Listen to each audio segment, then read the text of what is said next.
YouTube channel. Today I'm going to be teaching you on how to take an accurate trouser measurement. You can call it pants as well. So today we're going to be using mannequin because obviously we don't have a model to use. A mannequin, and then I'm going to use myself as well in case you want to measure yourself, so you know how to measure yourself. So let's assume this mannequin is actually a human being. So we're going to use this first, and I'm going to take myself a measurement. All right, so let's get into it already. The first thing you have to know about pants is some pants come in high waist, some come on normal waist. Yeah, let's get into it. So the first measurement I'm going to be taking is the high waist. Now if you notice, there are some trousers that are high waist, some are actually on the person's waist. Like this skirt I'm wearing is a high waist skirt. It's slightly above my belly button. So now you might want to know how to measure a high waist in case your client says they need a high waist trouser, or you want to measure yourself for a high waist. Now make sure your tape is slightly above your belly button. Actually, that's a preference. Some persons want their high waist on their belly button, while some persons want it slightly. So just know where to keep your tape. So this is high waist. If you want to measure high, the next measurement is your waist, your actual waist. Now this is where your actual waist is. This is where your actual waist is, here. The next measurement is your hip. Your hip is a round circumference round your butt. Okay, so this is your hip.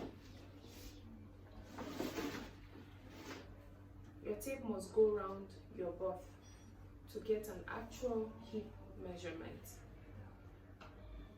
Can you see it? Yeah, so this is your hip measurement. The next measurement is your thigh. As we all know, our thigh is here, here. And the reason why you must always have an accurate thigh measurement, especially when you're making a fitted pant, all right, so that when the person is wearing it, it can give he or she a free access to walk. All right, so your thigh measurement is here. So yeah,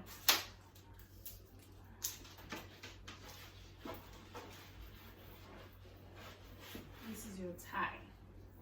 Listen, this is your thigh. Your thigh is here. Different ways in which you can measure your crotch. The reason why we measure crotch is so that when you wear that trouser, it laps well. You understand? If you notice, there's some trouser you wear and you feel that here the flap is popping out. Something went wrong with the crotch muscle.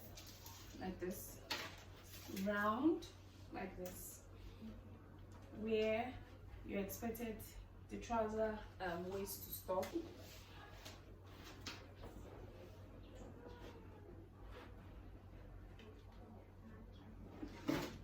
So this is your crotch. For this one, person's crotch is 28. Another person's crotch is 28. So now the next measurement is the length. Remember, any length you're measuring, whether short, 3/4 or full length, your tape should always be on your actual waist. But in case you're measuring a high waist trouser, remember to put your tape on the high waist line. But if it's a normal waist, you just put it here on the normal waist. Anywhere the person wants his or her trouser to stop. This is it. This is short, this is 3/4 on the knee, and a full length down. Now you want to measure the mount of the trouser. This is how to measure the mount of the trouser, down the ankle. So this is the mount of the trouser. All right, so that is it. Alright guys, as I promised, how to take your own self measurement. Maybe nobody is there to take your measurement. First of all, remember this is your waist, this is your high waist. Now you want to measure your high waist.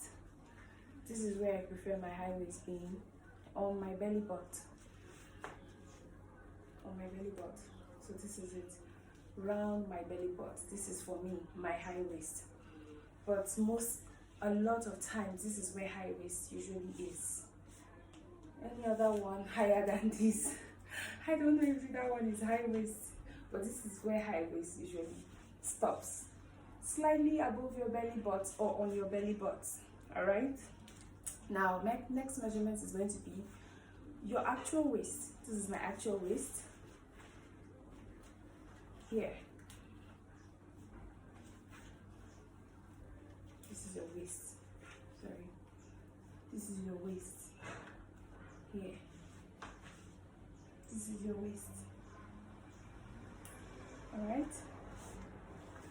This is your waist. For me, my waist is 33. Now, to your hip. Your hip is a round circumference around your butt. Here. Are you saying? Yeah. So that's your hip. Make sure your tape is round your butt. For me, my hip is, let's say 43. 43, yeah. That is your length. It depends on where your trouser length want to stop and all of that. Now, make sure your tape is actually on your waist when you're measuring your length. In case you're sewing a high waist trouser, remember to put your tape on that high waist. If it's a normal waist, this is it. So you measure your short, you measure your knee.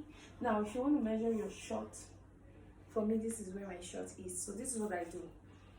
I stand like this. You know, I told you not to look down so it doesn't manipulate the measurement. I'll stand like this and then hold my hand to that place the number stopped. My short is 14. Now, from my short to my knee, alright, this is it. My knee is 28. Now you want to measure your full length. Short, knee, alright. I'm so tall. Alright. My full length is 45. That's a whole lot of work. Now you want to measure some persons say mouth of trouser. It's like this, or your ankle trouser. The reason why we are measuring this mouth trouser, so that, especially when you're sewing a fitted trouser, so that it's not when you sew, you're done sewing, you now realize that the trouser cannot enter. So you must always measure the mouth of the trouser to give space. And whenever you're measuring, give an allowance so that the person who is wearing that trouser can easily put it on. Alright? So this is your mouth of the trouser, or ankle length of the trouser. This is how to measure it. Now, for another way to measure your crotch, always sit on a firm chair, not a foam chair, a stool like this that will actually make you sit up. Do you understand? Now you take your measurement on that waist, on that actual waist, you want where your waist should be. You put your tape down. Alright? You put your tape down on that chair and you sit firm. Now for me, my crotch is 11. One of the reasons why we measure crotch is so that when you finish sewing your trouser like this, your flap can sit. There will not be gallop or issues with the flap. So that's the reason why you must measure your crotch if you want to make a trouser. I hope you guys learned today. Make sure to like, share this video, subscribe if you haven't subscribed. Thank you so much.